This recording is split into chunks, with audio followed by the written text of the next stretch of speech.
एक ऐसा पल जब कुछ ही सेकंड में पूरा शहर आग के समंदर में बदल जाए, जब लाखों लोगों की जिंदगी एक चमकदार रोशनी और भयानक धमाके में खत्म हो जाए। नमस्कार, आप देख रहे हैं डोकू नेक्स्ट, जहां हम दुनिया की सबसे बड़ी घटनाओं को गहराई से समझते हैं।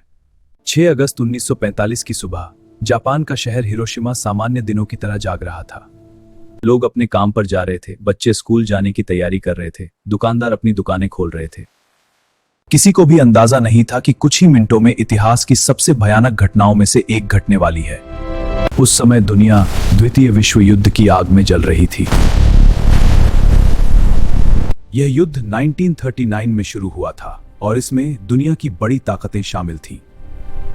एक तरफ मित्र राष्ट्र थे अमेरिका, ब्रिटेन और सोवियत संघ। दूसरी तरफ धुरी राष्ट्र जर्मनी, इटली और जापान। 1945 तक जर्मनी हार चुका था, लेकिन जापान अभी भी युद्ध जारी रखे हुए था। युद्ध लंबा खिंचता जा रहा था और हर दिन हजारों लोग मारे जा रहे थे। इसी बीच अमेरिका ने एक गुप्त परियोजना शुरू की, मैनहट्टन प्रोजेक्ट। इस परियोजना का उद्देश्य था दुनिया का पहला परमाणु बम बनाना। कई वैज्ञानिकों और इंजीनियरों ने मिलकर इस खतरनाक हथियार को तैयार किया।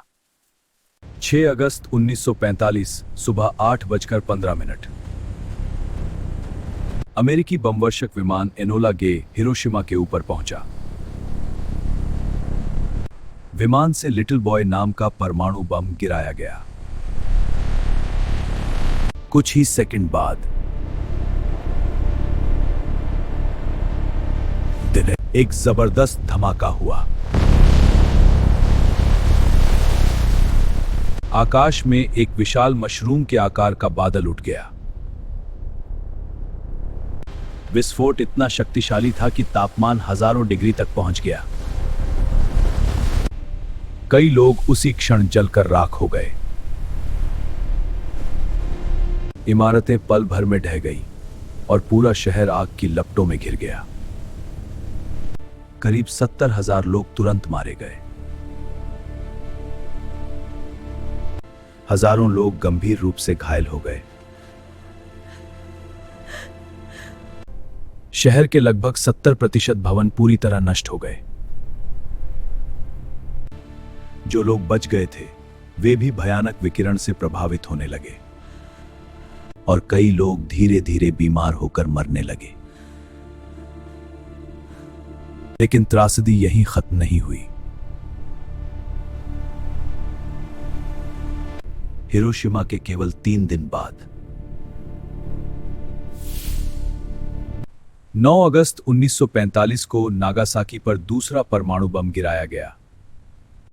इस बम का नाम था फैट मैन।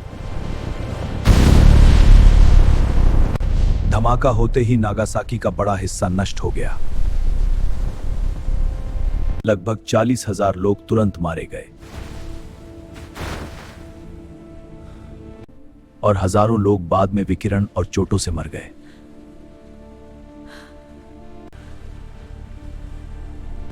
दोनों हमलों में लगभग 2 लाख लोगों की जान चली गई। 15 अगस्त 1945 को जापान ने आत्मसमर्पण कर दिया। इसके साथ ही द्वितीय विश्व युद्ध का अंत हो गया। आज भी हिरोशिमा और नागासाकी दुनिया को शांति का संदेश देते हैं, ताकि दुनिया फिर कभी ऐसी त्रासदी न देखे।